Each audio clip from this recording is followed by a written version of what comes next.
আমি সৌগতর কাছে যাচ্ছি। সৌগত, আবারও বলছি, পরিত্রাণের জায়গা তৈরি করতে হবে। জেন জি বা তোমরা যারা ইউটিউবার, তোমরা যারা বিভিন্ন গ্রামে গ্রামে বিভিন্ন মানুষের সাথে মিলিয়ন্স ভিউ পাচ্ছ, তোমরা খুব সহজে বলছো, কিন্তু তোমরা এই দায়িত্বটা নাও প্লিজ, যে বাংলার চাকাটা ঘোরাতে হবে। প্রথম কথা, এই যে পরিত্রাণের কথা বলা হয়েছে, তো পরিত্রাণের কথাই তো বিভিন্ন মানুষ এখানে বলছে। আমি কোনো রাজনীতি বা অন্য কিছু বুঝি না, আমি ভারতীয়তার কথা বুঝি। কিন্তু এই বাংলায় পরিত্রাণের সাথে সাথে একটা কথা আছে, যেটা গীতায় বলছে, বিনা সহায়চে দুষ্কৃতাম। এই যে দুষ্কৃতি কেন বলছি, যতদিন এই দুষ্কৃতি থাকবে ততদিন কিন্তু কোনো জায়গায় পরিত্রাণ হবে না। কেন? কারণ জাতির যে মেরুদণ্ড, সেগুলো চারটে জিনিস দিয়ে তৈরি। এক, স্বাস্থ্য। আচ্ছা, স্বাস্থ্য আছে। আরে কর্মসংস্থান আছে। আরে শিল্পায়ন আছে। আরে শিক্ষা আছে।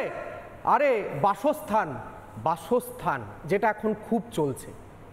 কে তৃণমূল করছে, কে বিজেপি করছে জানি না, কিন্তু যদি বাসস্থানটা ঠিকঠাক না হয়, যদি এই যে সামনে ভোট, এই ভোটের পর আমরা যদি তৃণমূল হোক কিংবা বিজেপি হোক, যদি কোনো হিন্দু, কোনো ভারতীয় মুসলমান তাদের নিজস্ব জায়গা না পায় এই দুষ্কৃতীদের জন্য, তাহলে তারা থাকবে কোথায়?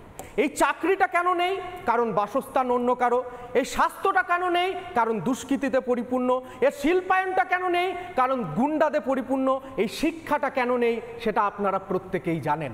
তো তার জন্য 7 লক্ষ কণ্ঠে, এই 5 লক্ষ কণ্ঠে যে গীতা পাঠ 7 তারিখে হচ্ছে, তার আগে একটা ভালো জিনিস আমাদের জানতে হবে, যে মহাভারতটা, যে এত বড় কর্মকাণ্ড কুরুক্ষেত্রে কেন হয়েছিল। কুরুক্ষেত্র হয়েছিল একটা, এই নারীর প্রতি অত্যাচার, অর্থাৎ দ্রৌপদীর বস্ত্র হরণ, আর দ্বিতীয় এই বাসস্থান। ভগবান শ্রীকৃষ্ণ বারবার বলছে, আমাকে গুটি কয়েক জায়গা দাও, তাহলেই আমার সব শেষ হয়ে যাবে, আর কিচ্ছু লাগবে না। কিন্তু ওই যে দুষ্কৃতীরা বলছে, না, আমি ছাড়বো না। আর দুষ্কৃতীর পরিচয় বারবার দিতে হয় না। দুষ্কৃতীর পরিচয় অবশ্যই জানে তার কর্মকাণ্ডে। কে ধর্মের সাথে আছে, কে অধর্মের সাথে আছে, সেটা প্রত্যেকটা বাংলার মানুষ, ভারতবর্ষের মানুষ জানে।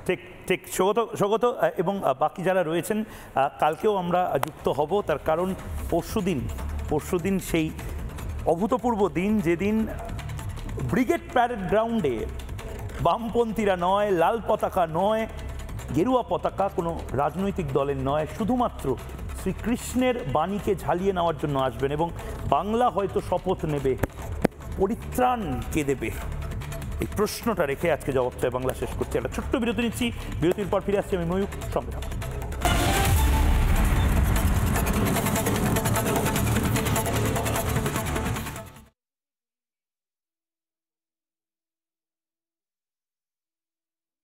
নানা ধরনের কন্টেন্ট দেখার জন্য লাইক করুন, শেয়ার করুন আমাদের ফেসবুক পেজ, সাবস্ক্রাইব করুন আমাদের ইউটিউব চ্যানেল। পাশাপাশি অন্যান্য ব্রেকিং নিউজের জন্য অবশ্যই চোখ রাখুন রিপাবলিক বাংলায়।